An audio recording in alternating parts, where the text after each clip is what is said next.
안녕하세요. 저는 사연을 잘 듣고 있는 50대 남성입니다.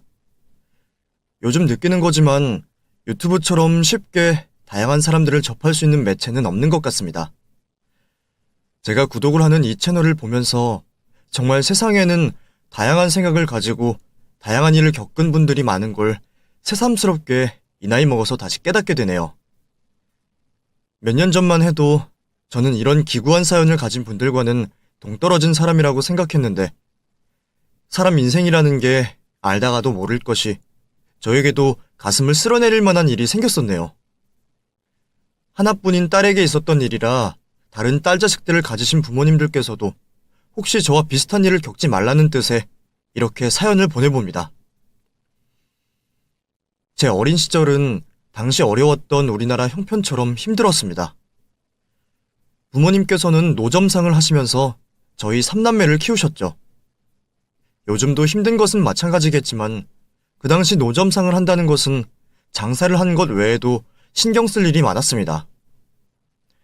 단순히 장사가 잘 되고 안 되고 날씨가 덥고 춥고를 떠나서 그 자리 자체를 지키는 게 힘들었죠. 가끔씩 단속을 도는 공무원들을 피해야 했고 매번 자리를 옮길 수는 없어 일정 금액을 주고 미리 단속날을 알거나 모른 척 해주길 바라야 했죠. 그나마 단속을 하는 사람들은 양반이었습니다. 무리한 요구까지는 하지 않았으니까요. 그보다 저희 부모님을 힘들게 했던 건 바로 동네 깡패들과 건달들이었죠. 가게에 도움되는 건 하나도 없는데 동네 길바닥을 자기들이 전세를 낸 것인지 매달 자릿세를 요구했어요. 장사가 잘 된다고 해도 억울하고 아까워하며 내줘야 하는 돈이었는데 장사가 되지 않을 때는 어떻겠습니까? 깡패와 건달들은 일을 마치고 집에 들어가면서 과일 몇 개 사가지고 갈 돈도 벌지 못한 상황에서 봐주기는커녕 그나마 있는 손님들도 쫓아내며 진상을 부리기가 여러 번이었죠. 첫째로서 부모님을 도와드려야 한다고 생각한 저는 어린 동생들을 잠자리에 재우고 부모님이 일하시는 노점으로 가 일을 돕고는 했습니다. 그러다 보니 그 폐악질을 일삼는 깡패와 건달을 수시로 보았어요. 아버지께서는 참다 못해 깡패들에게 달려들기도 하셨지만 여러 명이서 다니는 탓에 번번이 두들겨 맞는 고초를 겪으셨죠. 어린 아들이 보고 있는 앞에서도 깡패는 부모님에게 폭력을 휘둘렀습니다. 남자아이여서 그랬는지 모르겠지만 그 모습을 보며 두려움보다는 분노가 앞섰던 것 같아요. 주먹질도 해보고 욕도 하면서 대항도 해보았습니다. 하지만 어린 저는 역부족이었죠. 그러한 이유로 그들에 대한 분노를 속으로 키워갈 수밖에 없었습니다. 그렇게 매번 깡패와 건달놈들에게 시달리시는 부모님을 보면서 제가 빨리 자라 두 분을 지켜주겠노라 다짐을 하게 되었습니다. 그러다 보니 자연스럽게 경찰이라는 장래 희망을 가지게 되었죠. 시간이 흘러 성인이 되면서 무도 특채로 경찰관 임용이 되었던 저는 불타는 정의감으로 흉악범들을 제 손으로 잡아내고자 강력반에 들어가 형사생활을 하게 되었습니다. 그때는 위험하고 안 위험하고를 떠나 세상에 해가 되는 존재들을 제 손으로 잡아놓고 싶었습니다. 물론 고생이라는 고생은 다 하고 자칫 잘못하면 목숨도 잃을 수 있는 일이 힘들긴 했지만 제 적성에는 맞았어요. 몸과 옷이 어떻게 되든 범죄자만 잡으면 제가 고생했던 모든 것들이 싹 사라졌으니까요. 제 몸에 딱 맞는 형사생활을 이어가던 도중 제 아내를 만나게 되었습니다. 당시 쫓고 있었던 범인이 있었는데 저희 형사들 눈을 피해 평범한 사람인 것처럼 몸을 숨기고 공장에서 일을 하고 있었죠. 눈치가 빠른 녀석이 도망을 치는 바람에 놓치게 되었는데 그 때문에 직원들 한 명 한 명에게 범인에 대해 조사를 하게 되었죠. 아내는 그 공장에서 일을 하고 있는 직원 중 한 명이었습니다. 첫눈에 반했던 저는 수사를 핑계로 아내를 만나게 되었죠. 범인에게 익숙한 장소라는 핑계로 잠복을 해 있다가 현숙 씨의 퇴근 시간이 오면 범인에게서 보호를 해준다는 명목하에 집까지 데려다 주었어요. 누가 봐도 편안한 제 작업 덕분에 이미 현숙 씨는 제 마음을 눈치챈 지 오래였고, 그런 제가 마음에 들었는지 현숙 씨는 집 전화번호를 저에게 알려주었죠. 그 뒤로는 서로의 비는 시간을 이용해 만나게 되었습니다. 물론 겨우 시간을 내어 한 데이트도 저 때문에 번번이 망쳤지만요. 비번이 있다고 하나 아직 막내였던 저는 급한 상황에서는 어쩔 수 없이 선배들의 지원 요청을 거절하지 못한 채 나가야 했고, 데이트 중에도 그런 일이 빈번했죠. 다른 여자들이었다면 진작에 끝났을 인연인데 현숙 씨는 그런 저를 이해해 주었습니다. 현숙 씨, 집에 잘 들어갔나 해서요. 미안해요. 또 제가 데이트 중에 나가게 되어서. 아니에요. 오늘이 처음도 아니고 이제는 적응이 된 것도 같아요. 어디 문제 있는 건 없으니 전화하는 거죠? 다음부터 제가 전화 받으면 아무 문제 없다는 말 먼저 해줘요. 그렇게 정훈 씨가 급히 나가면 제 입장에서는 걱정이 많이 되잖아요. 어떻게 되었는지 알지도 못하니까. 일하는 중에 연락 못하는 건 당연하니까 이렇게 연락 줄 때는 꼭 그 말 먼저 해줘요. 그런 말을 듣게 될 때면 오히려 선배들이 더 난리였습니다. 우리 직업에 그런 여자 두 번 다시 만나기 힘들다면서 꼭 붙잡으라고 말을 했죠. 그래서 저는 연애 초반부터 이미 현숙 씨를 제 미래의 아내로 점찍어 두었습니다. 물론 그 미래의 결정권은 현숙 씨가 가지고 있었지만 말이죠. 여러 계절의 변화를 같이 보아오던 우리는 결혼 이야기를 진지하게 꺼내게 되었습니다. 당장이라도 식을 올리고 싶었던 우리 마음과 달리 저의 문제로 결혼이 진행되지 않았죠. 박봉이었던 직업으로 인해 결혼 전 기본적으로 준비해야 하는 것도 없어서 문제였지만, 그보다 현숙 씨의 부모님께서 반대를 하시는 게 더 큰 문제였습니다. 사고가 날 확률도 높고 박봉인 저와 결혼하면 현숙 씨 마음고생 몸고생한다며 저를 쳐다도 보지 않으려고 하셨죠.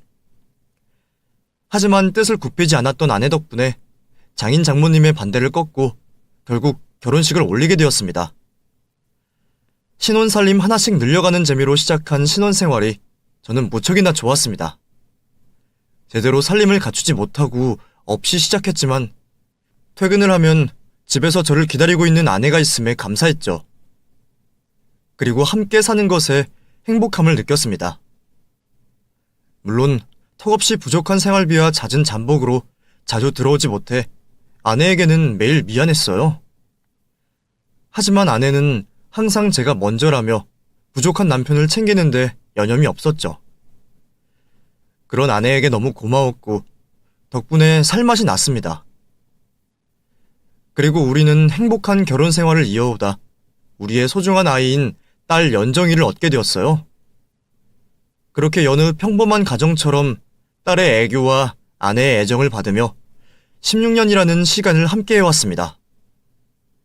그때까지 저는 제 직업에 대해서도 그리고 가정에 대한 애정도 모두 만족을 하면서 살고 있었어요.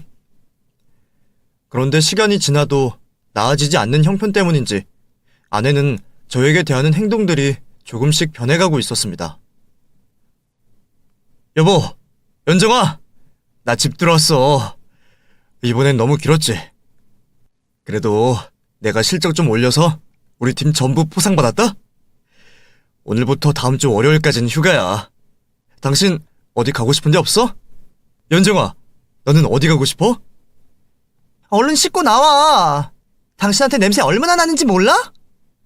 그리고 고작 며칠 안 되는 휴가 가지고 놀러 가긴 어딜 놀러 가? 왜 그래? 잠깐이라도 기분 전환할 겸 나가면 좋잖아. 내가 같이 못 있어주니까 미안해서 그러지. 미안해? 미안한 거는 알아? 그러면 또 당신이 미안해하는 게 뭘까? 당신 코딱지만한 월급으로 생활하라고 하는 건 안 미안해? 얼마 없는 돈 나는 아껴보겠다고 용을 쓰고 있는데 당신은 지금 뭐라고? 놀러가? 당신 가계부랑 통장 보고도 놀러가자는 말이 나올 것 같아?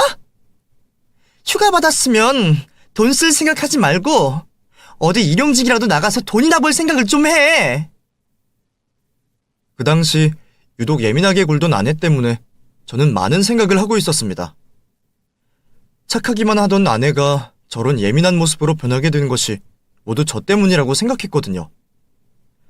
저 나름대로 열심히 범인들 잡아가며 돈을 벌었지만 아내가 만족하지 못할 만한 부족한 월급이었고 또 며칠간은 집에 들어오지 못해 가족과 보내는 시간도 적었습니다. 아내와 연정이를 위해서도 제가 제 욕심을 버리고 형사직을 그만두는 게 나을 거라 생각했어요. 그래서 아내에게 말을 하게 되었죠. 여보, 당신이 아까 말을 해서 꼭 그런 건 아닌데 나도 요즘 고민을 하고 있었거든.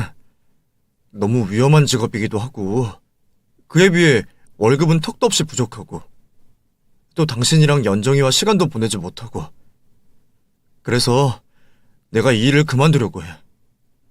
먼저 나간 선배들이나 후배들 이야기 들어보면 보험사 쪽이나 경비 보안업체 등으로 부른다고 들었어. 내가 말한 직업 중 무슨 일을 하든 지금보다는 시간적으로나 경제적으로 여유가 있을 거고 그래서 사표 수리될 때까지만 조금만 기다려달라고. 그러면 내가 당신이랑 연정이에게 지금까지 못해줬던 거 다 해주면서 살게. 뭐? 형사직을 그만두겠다고? 아니, 그러면... 당신 지금까지 고생 많았어. 앞으로는 시간 나는 만큼 가족들 모두에게 잘해줄게. 그게 아니라... 그러니까, 그래, 솔직하게 말할게. 나 당신 모르게 남자 만나고 있어. 당신 말처럼 당신이 나에게 신경 써주지 못한 시간에 만나게 된 남자야. 오늘 나가서 언제 들어올지도 모르고 어떻게 될지도 모르는 서방 마냥 기다리고 있을 순 없잖아. 당신이 곁에 없는 시간만큼 나 정말 외로웠다고. 간통죄로 우리 두 사람 처벌하려면 해. 그렇게 해서라도 나 그 사람에게 가고 싶어.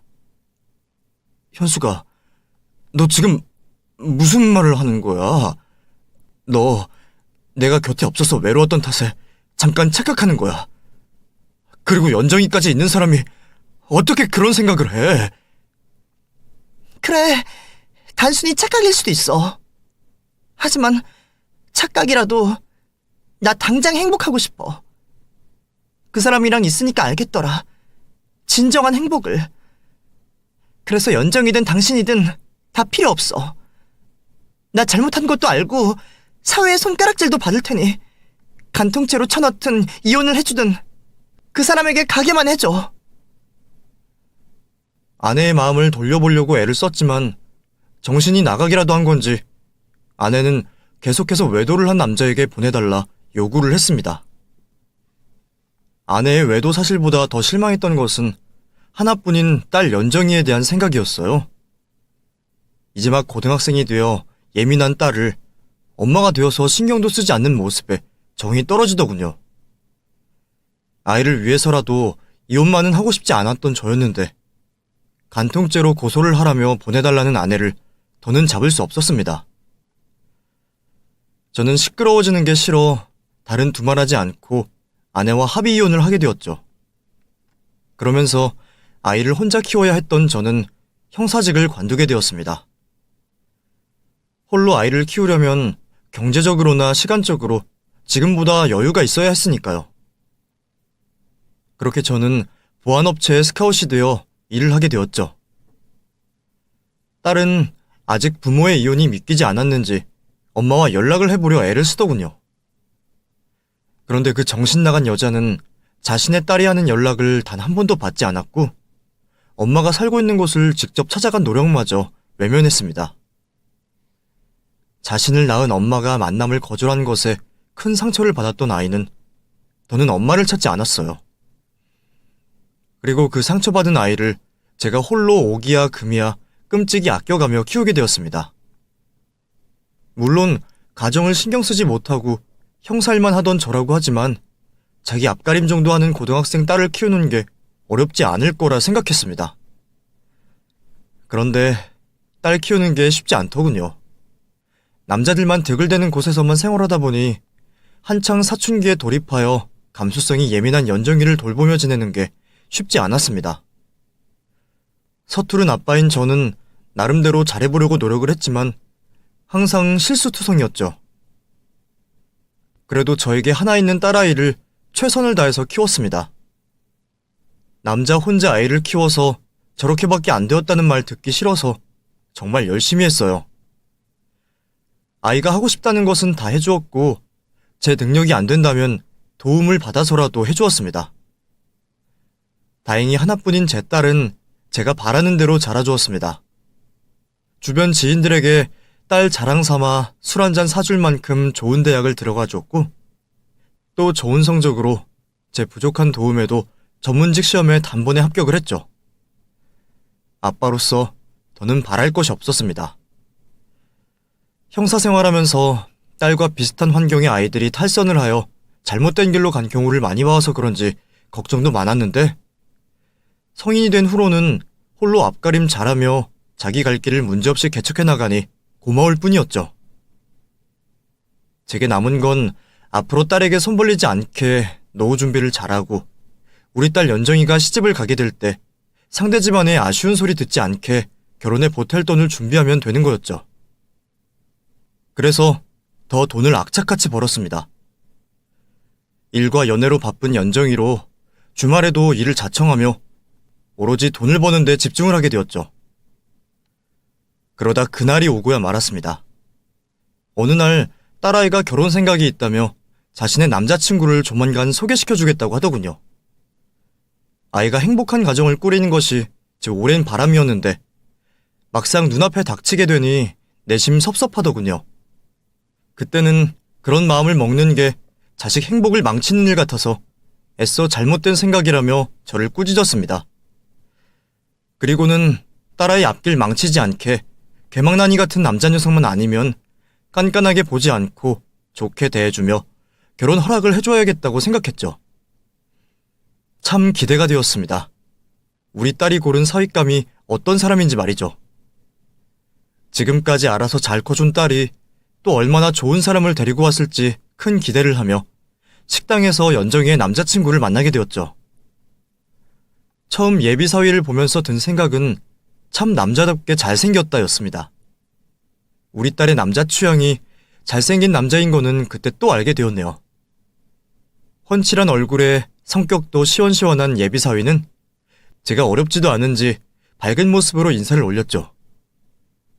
연정이랑 교제할 때 인사를 드렸어야 했는데 늦게 인사드려 죄송합니다. 처음 뵙겠습니다. 김병민이라고 합니다. 아버님, 만나뵙게 되어서 영광입니다. 영광은 무슨... 나 연정이 아빠 이정훈이라고 해요. 우리 연정이가 이렇게 잘생긴 남자를 좋아하는진 몰랐네. 잘생겼다는 말 많이 듣겠어요. 잘생기긴요. 오히려 제가 놀랐는데요. 남자답고 호남형 얼굴이셔서 젊었을 적에 많은 여성분들의 마음을 들었다 놓았다 하셨을 것 같습니다. 이 친구 보게 한술 더 뜨는구만. 분위기 좋게 시작한 만남만큼이나 식사 자리까지 즐거운 분위기로 이야기를 나눌 수 있었습니다. 그럴만도 한 것이 예비 사위인 병민이는 잘생긴 얼굴과 시원시원한 얼굴만큼이나 말도 얼마나 잘하는지 청산유수였어요. 그런데 막힘없이 재미있게 말을 하고 있는 예비 사위의 이야기를 듣다 보면 의구심이 드는 모습을 몇 차례 보았습니다. 저는 정말 그 형님이 그런 분인지 몰랐죠. 갑자기 제 사무실로 경찰들이 찾아오니 얼마나 놀랐겠어요. 다행히 제가 무엇이든 기록하는 습관이 있어서 겨우 알리바이를 증명할 수 있었지. 그게 아니었으면 저 이 자리에 있지 못했습니다. 경찰대 나왔다고 하는 형님이 업자한테 와리깡을 했을지 누가 알았겠어요. 알고 보니까 사업 인맥 튼다고 그 동네 이장, 군수, 의원 이런 사람들한테도 전부 따와이를 했더라고요. 정말 믿을 사람 없다고 그날 이후로 제가 사업을 하면서는 사람 출신이 무엇이든 배경에 누가 있든 절대 믿지 않습니다. 무조건 안전장치를 하게 되더라고요. 이 친구 이거 아주 큰일 날 뻔했네. 그런데 자네 와리깡, 따와이 이런 단어는 어떻게 하는 거야? 사업한다는 사람이 경제사범들이 쓰는 용어는 어떻게 알아? 네? 그게 그 형님한테 들은 것도 있고 또 그 일로 형사분들이랑 수사 관련해서 같이 있다가 보니 입에 뵌 것 같습니다. 죄송합니다.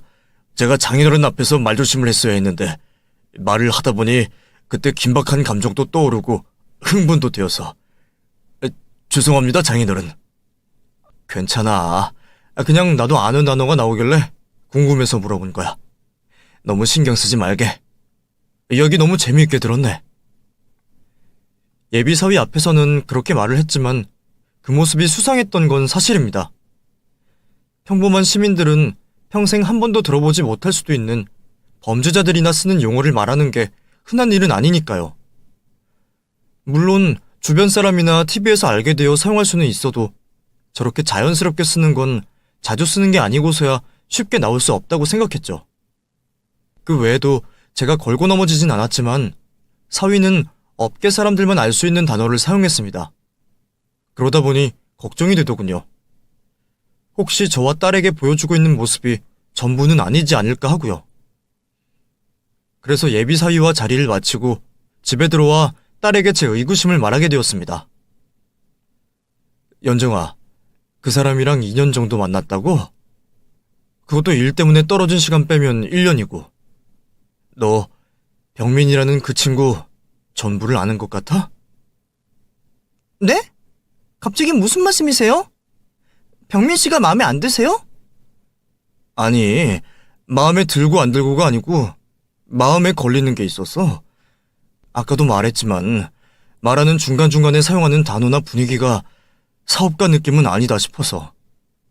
어떻게 보면 너희 평생을 같이 할 사람들인데 서로를 좀 더 알아간다고 해도 문제가 있을까? 아빠는 너희가 지금 당장 결혼을 해야 하나 싶다. 갑자기 그게 무슨 말씀이세요? 아까까지 재미있게 자리에 앉아 계시더니 아직도 직업병 못 고치셨어요? 아빠처럼 사람 밑도 끝도 없이 의심하면 이상하지 않은 사람이 어디 있겠어요. 제가 어린애도 아니고 2년 동안 만나면서 의심되거나 문제될 만한 낌새가 있었더라면 결혼을 쉽게 생각하지 않았겠죠. 그리고 아무렇지 않은 척하고 지금까지 지내고 있었지만 제가 결혼을 선택하는 게 쉬운 일이라고 생각하세요? 아빠는 이혼 과정을 보고 자란 제가 아무런 상처가 없을 거라고 생각했냐고요.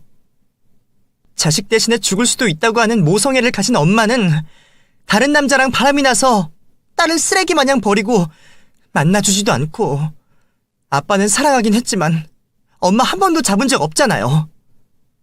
그런 걸 보고 자란 제가 남녀간의 사랑은 믿을 수 있겠어요?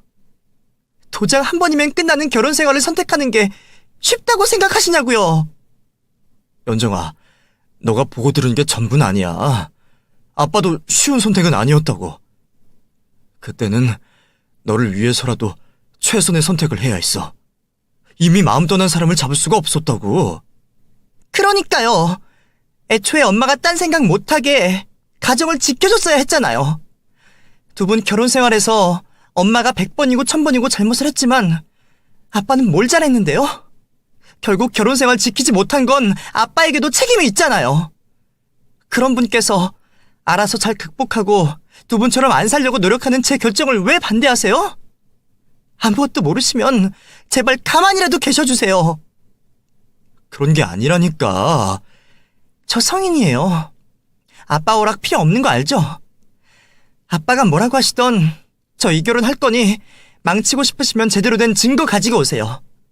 아빠가 제일 좋아하는 증거 가지고 오시라고요. 딸의 말에 아무런 말도 할 수가 없었습니다. 듣고 보면 다 맞는 말이었죠. 제가 좀 더 가정에 시간을 많이 내었다면 아내도 외도를 하는 선택을 하지 않았을 수도 있었습니다. 누구 잘못이다 따지기에는 너무 많은 시간이 흘렀고 우리 두 부부 때문에 가장 많은 피해를 입은 피해자는 연정이었으니까요. 알아서 저만큼이나 잘 자라준 아이를 끝까지 믿어주었으면 되었을 텐데 괜히 아직도 제가 형사인 것 마냥 오지랖을 벌렸다고 생각이 들었습니다. 사위 말 맞다나 우연히 들은 단어를 재미있어 보여 쓰다 보면 입에 뵐 수도 있는 것을 괜한 걱정을 했다 싶었죠. 아이가 대학을 입학했을 무렵 처음 다짐했던 마음처럼 아이의 행복을 지원해주기로 했습니다. 괜한 욕심은 접어두기로 했죠. 딸아이와 나를 세우고 싶지 않았던 저는 딸의 방을 열어 사과를 하기로 했습니다. 연정아, 자니? 아니요. 왜요? 더 하실 말씀 남으셨어요? 아니, 내가 생각해보니 잘못 생각한 것 같아서 미안하다는 말 전하려고 왔다. 아빠가 당연히 너 혼자 잘 자라준 것도 알고 있고 네가 똘똘한 아이라는 것도 알고 있지만 막상 결혼한다고 하니 걱정이 되었나 봐. 그래서 이상한 생각을 했나 보다. 아빠가 미안하고 다시는 이런 일 없도록 하마. 병민이와 하는 결혼, 네 말대로 내가 반대하고 말고 상관없겠지만 나는 네 뜻에 따른다는 걸 알아줘라. 미안하고 사랑한다, 우리 딸. 제 사과에 딸도 미안하다며 말을 해주었고 제가 알고 있던 딸로 돌아와 주었습니다. 이후 제가 더 간섭하고 말고 할 필요도 없었어요. 똘똘한 아이였던 만큼 결혼 준비도 지금까지 모아둔 돈과 함께 알아서들 척척하더군요. 그래도 이달을 기다리면서 모아온 돈이 있었기에 정확한 액수까지 말하며 도움이 필요하거든 걱정 말고 말을 하라고 했습니다. 엄마 없이 이것저것 준비하려면 무척이나 힘들 텐데 집에 돌아온 연정이는 아빠를 붙잡고 그 고생이 재미있는 것처럼 쉴 새 없이 떠들었어요. 이런 날도 얼마 남지 않았다라는 생각이 들자 졸리는 눈을 겨우 참아내며 조금이라도 딸과 함께하는 시간을 늘렸습니다.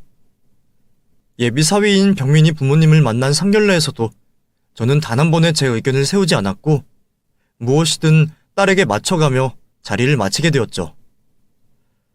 딸의 의견에 대립하지 않고 있으니 모든 것이 잘 풀리는 것 같았습니다. 딸의 생각처럼 괜한 저의 의심병 때문에 이토록 행복해하는 딸을 망칠 뻔했다고 생각하니 아찔하더군요.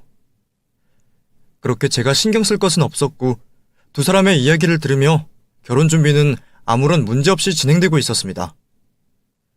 하지만 저에게는 한 가지 고민이 있었어요.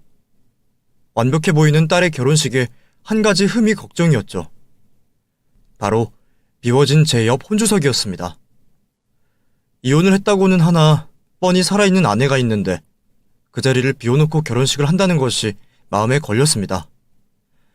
아무렇지 않은 척을 해도 결혼식이 점점 다가오니 딸 연정이 또한 그 부분이 신경 쓰이는 듯 했어요. 물론 친척 중 연정이를 저 대신에 돌봐주고 예뻐해주던 분을 앉혀놓아도 되겠지만 이왕이면 친모가 있는 모습이 나을 거라 생각했습니다. 설령 딸의 혼주석에 앉지 않겠다며 거절을 하더라도 당신 없이 나 혼자 딸을 잘 키워 출가를 보낸다는 것을 보여주고 싶었죠. 그렇게 아내에게 연락을 하게 되었습니다. 무슨 일이길래 당신이 연락을 다 했어? 연정 엄마, 연정이 곧 결혼해. 우리 사이나 당신이랑 연정이 사이에 무슨 일이 있었든 간에 딸 결혼식인데 알고 있어야지. 연정이도 결혼식 한다고 하니 당신 생각 많이 하는 것 같은데 걔 입장에서 먼저 말 꺼내기가 힘든가 봐. 자리에 앉아있는 게 어려운 일도 아니고 평생에 한 번 있는 딸 결혼식인데 당신이 와주면 연정이나 당신에게나 좋은 기억이 될 거야. 와서 잘 자란 우리 딸 축하 좀 해줘. 그것 때문에 연락했어? 당신도 나이 드니까 꽤나 감성적으로 변한다. 예전에 이랬으면 내가 그런 짓을 하지 않았을 텐데.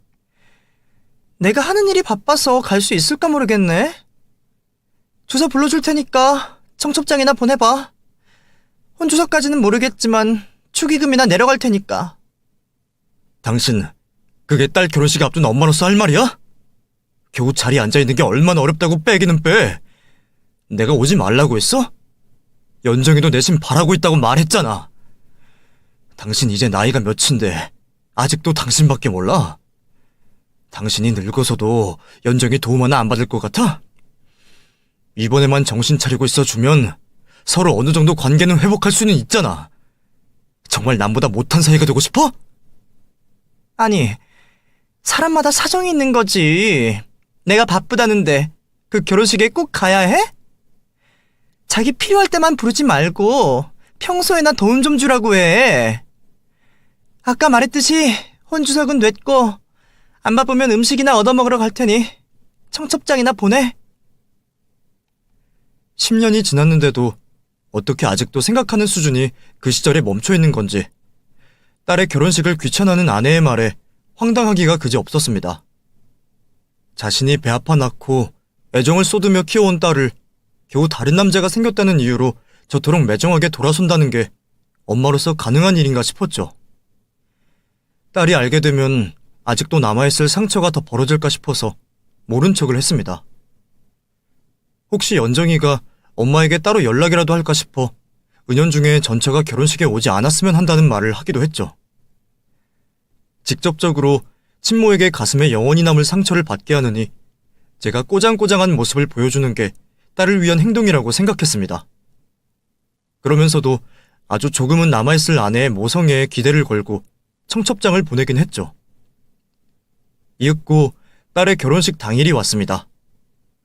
이날을 이유로 딸아이가 제품을 떠난다고 하니 아침부터 마음이 가라앉기도 하고 싱숭생숭하기도 하고 저 자신도 제 마음을 알 수가 없더군요. 그러한 기분으로 결혼식장까지 가게 되었습니다. 신부 대기실에서 보게 된 딸은 이 세상 그 어느 신부보다 예뻤고 어느덧 세월이 이만큼 흘렀음을 알게 해주었죠. 그리고 이내 식장 앞으로 가서 몰려드는 하객들에게 감사의 인사를 하게 되었습니다. 그러면서도 속으론 아내를 찾고 있었어요. 뒤늦게라도 혼주석에 앉아주면 오늘 같은 날 정말 좋은 기억으로 남겨줄 텐데 무심한 아내는 저와 제 딸의 속도 모른 채 나타나지 않았습니다. 제가 아내의 목까지 해내자는 심정으로 딸의 결혼식에 임했고 저는 딸의 손을 잡고 식장으로 입장하게 되었습니다. 부디 저에서 딸의 손을 넘겨받는 사위가 제가 못다 해준 목까지 딸을 위해서 해주길 바랬습니다. 말도 탈도 많았던 딸의 인생이 오늘 이후로 행복한 일만 있기를 바라며 사위에게 딸을 보내주었죠. 그리곤 혼주석에 앉아 아름다운 두 사람을 지켜보게 되었습니다. 감동적인 딸과 사위의 혼인서약서를 읽고 있을 때 갑작스레 조용하던 결혼식장이 소란스러워졌어요. 그리고는 누군가가 소리를 치며 진행 중이고 있는 결혼식장 중앙을 난입해 들어왔습니다. 안 돼! 이 결혼 절대로 하면 안 돼! 당신은 아빠라는 사람이 뭐하고 있어! 어서 연정이 말려! 저 사기꾼 놈한테 연정이 시집 보낼 순 없다고! 처음에는 하객들 때문에 보이지가 않아 몰랐는데 앞으로 가서 보니 전처였습니다. 딸의 결혼식에 자기 사는 게 바빠 오려는 척도 안 하던 아내가 이 결혼은 절대 안 된다며 악을 지르며 소리치고 있었어요. 결혼식장 안내 직원들이 아내를 말리러 나왔지만 아내는 그 사람들을 피해 다녔습니다. 이미 손으로 얼굴을 가린 딸의 얼굴은 일그러져 있었고 더는 두고만 볼 수 없었습니다. 이러면 정말 딸의 결혼식을 망칠 것 같아 제가 직접 아내를 붙잡아 말렸어요. 엄마가 되어서 지금 뭐 하는 짓이야? 당신 말대로 아예 오질 말든가. 왜 행복해하는 애 결혼식을 망쳐? 당신이야말로 지금 뭐 하는 거야? 애지중지하며 키운 딸, 저런 사기꾼 녀석한테 당신 손으로 넘겨줄 거야? 당신이 형사 그만두더니 이제는 사기꾼도 구별 못해. 저놈 사기꾼이야. 당신 손으로 잡아 쳐넣었던 사기꾼의 애 딸린 유부남이라고. 전처가 하는 말에 당황한 저는 입을 막아보려 했지만 저항하는 아내 때문에 쉽지가 않았습니다. 그런데 그런 아내 때문에 딸의 눈치를 보려 고개를 돌렸더니 사위가 얼굴이 새파랗게 질려있는 거예요. 그 모습을 보니 아내가 하는 말이 허튼 소리가 아니라는 것이 느껴졌습니다. 저는 아내를 똑바로 보고 물어봤어요. 당신 증거 있는 거지? 저 남자가 사기꾼이라는, 유부남이라는 증거 있는 거지? 그래, 내가 전부 다 이야기할게. 그러니까 내 말이 틀린지 당신 전 동료들에게 부탁해서 한번 알아봐. 여기 형사님들도 많잖아. 당신 형사였잖아. 저놈 어떤 놈인지 정확하게 뒷조사 해보라고. 아빠! 지금 뭐 하는 거예요? 지금 이 상황에 무슨 이야기를 들어요? 너도 가만히 있어봐! 이미 이렇게 된 거 더 망칠 것도 없잖아. 증거가 있다고 하는데 그건 확인해보고 넘어가야지. 형사? 아버님께서 형사이시라고? 몇 번이고 딸에게 제가 전직 형사였음을 묻던 사위는 급히 자리를 벗어나 저와 전처 앞에 무릎을 꿇었습니다. 그리고는 잘못을 했다며 싹싹 손을 빌기 시작하더라고요. 그렇게 당황하던 저는 아내의 이야기를 들을 수 있었습니다. 사실 아내는 딸의 결혼식에 꼭 오고 싶었다고 합니다. 그런데 자신이 과거 매정하게 딸을 뿌리친 일 때문에 쉽사리 가겠다고 말을 하지 못했다고 해요. 더군다나 저와 딸을 버리고 선택한 남자와도 결국 좋지 않은 관계로 헤어지게 되어 어려운 형편으로 살고 있어 자신의 못난 모습을 딸에게 보여줄 수가 없었다고 합니다.